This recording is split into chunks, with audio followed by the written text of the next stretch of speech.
Good morning, my lovely nurses and all doctors. I hope you are all fine and your family is good.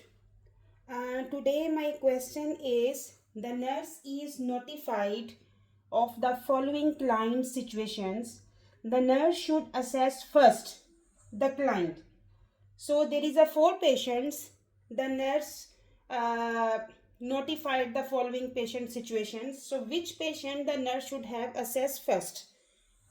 So, number one, with sickle cell disease crisis, who is reporting joint pain that is 7 by 10. So, sickle cell disease. So, if we will talk about first sickle cell disease, you have to know what is sickle cell disease. So, sickle cell disease actually is a genetic disorder.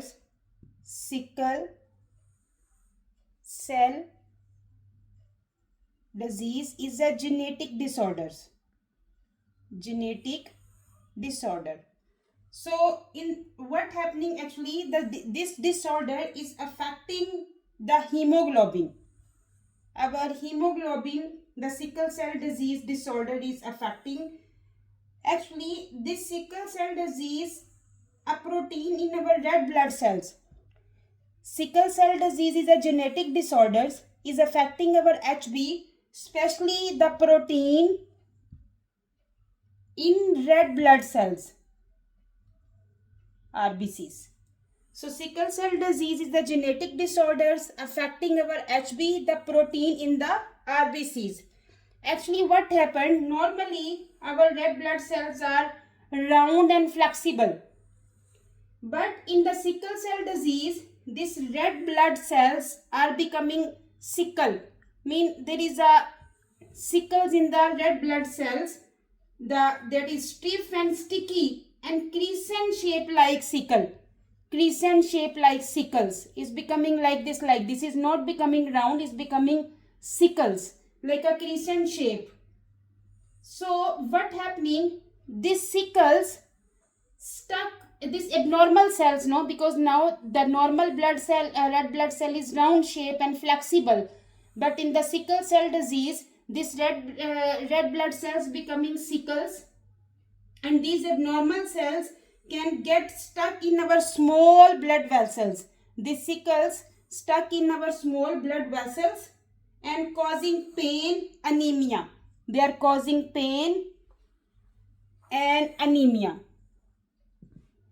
That's why we're telling sickle cell anemia. So sickle cell disease in the simple words is a genetic disorders and affecting our HB, the protein in the red blood cells. Normally they are in the round shape and flexible, but in the sickle cell disease is becoming sickles and is stuck in our small blood vessels, creating pain and anemia. So with the sickle cell disease crisis, our first option, who is reporting joint pain that is 7 by 10. So already I explained you, this is the expected sign the patient has pain. This is expected sign, so no need to check this patient first. So this is our wrong option. Number 2, with acute otitis media, who reports decreased hearing in the affected ear. Now, so our second option is related to otitis media. So whenever you are solving the question, you should have to know the topic. So what is otitis media actually? Otitis media actually is a middle ear infection.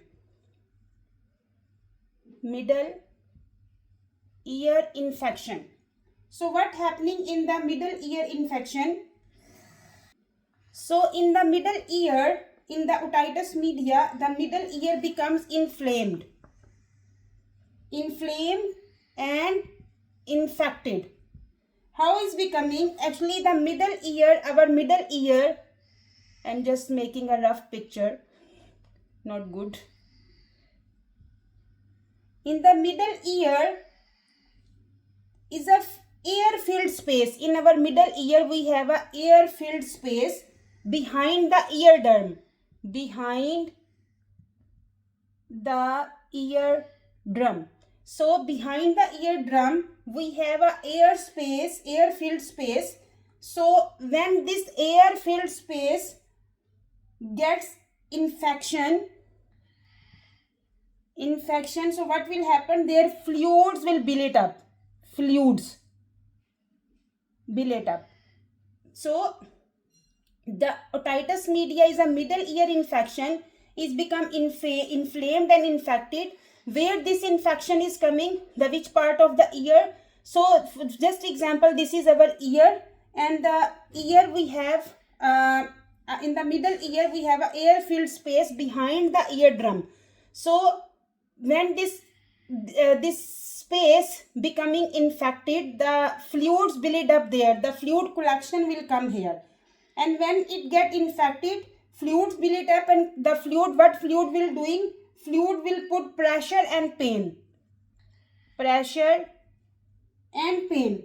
So in the symptoms of the otitis media, patient will feel ear pain, fever, hearing loss, or he will feel like there is something plugged in the ear, because due to fluid pressure, no, he is feeling something plugged in the ear. So this is otitis media. Very easy explanation is a middle ear infection. What will happen? The middle ear become inflamed and infected. Behind the eardrum, we have a ear, and there is a air space, air filled space behind the eardrum is become infected, and the fluids build up there. Due to fluids, ear pain will be there. There will be some pressure is there, fever, hearing loss, and patient is feeling something plugged in the ear. So our second option is with acute otitis media, who reports decreased hearing loss in the affected ear. So I already told you patient is feeling hearing loss. So this is expected sign symptoms. So this is also a wrong option.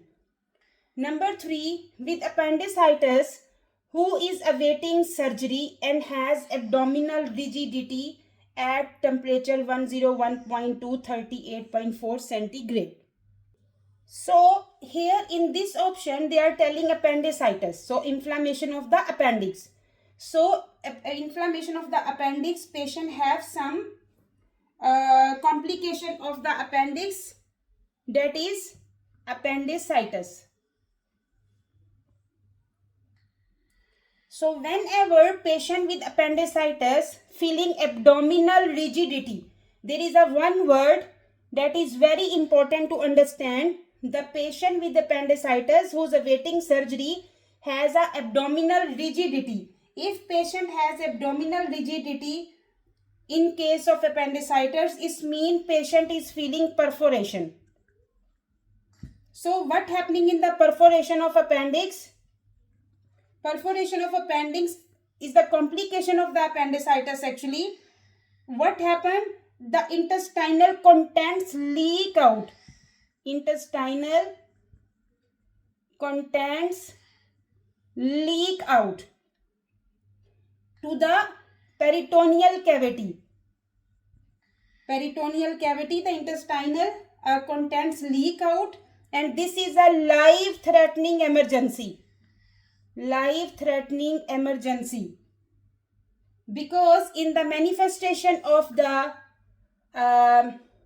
in the abdominal rigidity, the perforation manifestation is increased abdominal pain. If patient have perforation, the patient will feel abdominal pain, abdominal rigidity, fever, high grade fever, tachycardia, hypotension, mean the hypovolemia shock, the tachycardia and hypotension. So the patient with appendicitis who are waiting for the surgery, abdominal rigidity mean patient the complication of the appendicitis is happening, that is perforation of the appendix, and in the perforation what happening, intestinal contents leaked out and is coming to the peritoneal cavity. Due to this reason, patient is feeling abdominal pain, abdominal rigidity, high-grade fever, tachycardia, and the hypotension. And here we have abdominal rigidity, and the temperature is 101.2, 38.4. So here patient is feeling the perforation of the appendix. There is a complication already arise, the perforation of the appendix.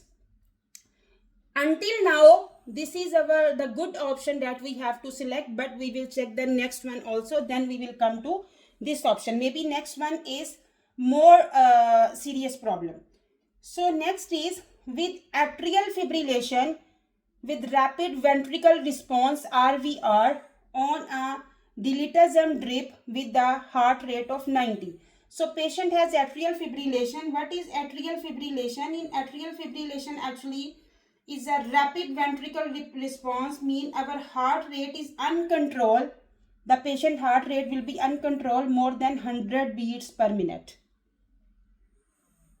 So the heart rate is more than 100 beats per minute and is often treated with the dilitazem. They already mentioned in the statement that with atrial fibrillation, rapid ventricle response, his patient is already on the dilitazem. Dilitazem is a calcium channel blocker that we are giving to the patient to decrease the heart rate. So calcium channel blocker to keep the heart rate below 100 beats per minute.